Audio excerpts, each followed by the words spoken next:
So I wanted to make a video today about my 180 Mirage Drive. I landed my kayak without removing it and busted my spine. So this is a brand new one. My local Hobie dealer, just rebuilt it for me. And I asked him the question about the typical issues that the drives are having with the plastic bearings. I believe they're located over here. At any rate, he said that for the longest time, Hobie's been sending them the 180 drives to the dealership with the cables too tight, in his opinion, and that puts pressure on this whole mechanism up towards the spine case body, and undue pressure on the plastic bearings and the plastic bearing casing, and causing the 180 drives to fail. He said that he does nothing in terms of maintenance other than rinse and wash his drive. Been using it forever. A local guide also same thing, no problems at all. I had my original drive for a couple years and absolutely no problems whatsoever, because it was set right when I bought it from this dealer, Wind Toys in Santa Rosa. And Billy, by the way, is the guy I was speaking to. So the way he sets them, let me show you. This is the back. So if you have the drive inserted, these are the pulleys, right? So this one is slightly looser than the front one. And I'm going to try to show you how much it deflects here. With it lying on its side, I can push down and you can see where it deflects to. And that's with putting, pretty good pressure on my finger. So that's how he has that one set. And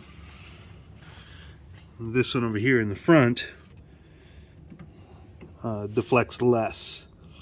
And he's saying once you're putting pressure in this direction by your pedaling, it evens it out. So that tension evens out. This one gets more tension put on it simply because of the fact that the torque is going forward. And this one relaxes a little bit, and that is how he sets them to give it ideal connection, no problems with that upwards pressure.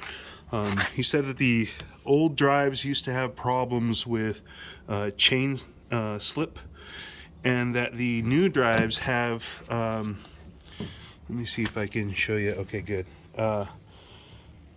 This First of all, the sprockets themselves are taller than they used to be. So that eliminated part of the problem. And the other thing is that this sprocket here, it's a little square shape.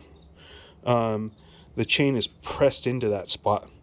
So it keeps it aligned with the other sprockets, and the chain just can't slip if that's all in good working order. So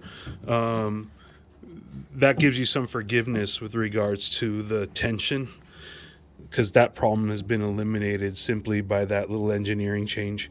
So that's the lesson I got on chain tension and how to make these things last forever. He said in terms of maintenance, he just rinses them in cold water.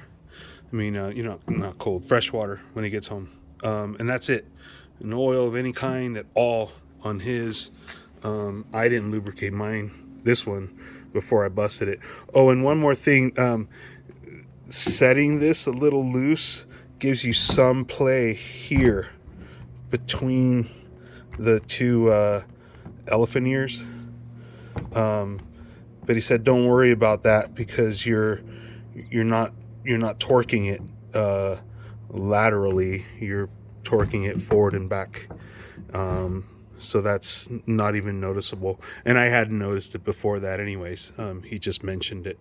So that's the skinny on the chain tension, and hopefully that helps some of you all have been having problems with your bearings wearing out prematurely. That may be the cause. And again, according to this dealer, Hobie's just been sending them out too tight from the factory. So that's how he sets them up. When he gets them, he loosens them. All right, thanks a lot.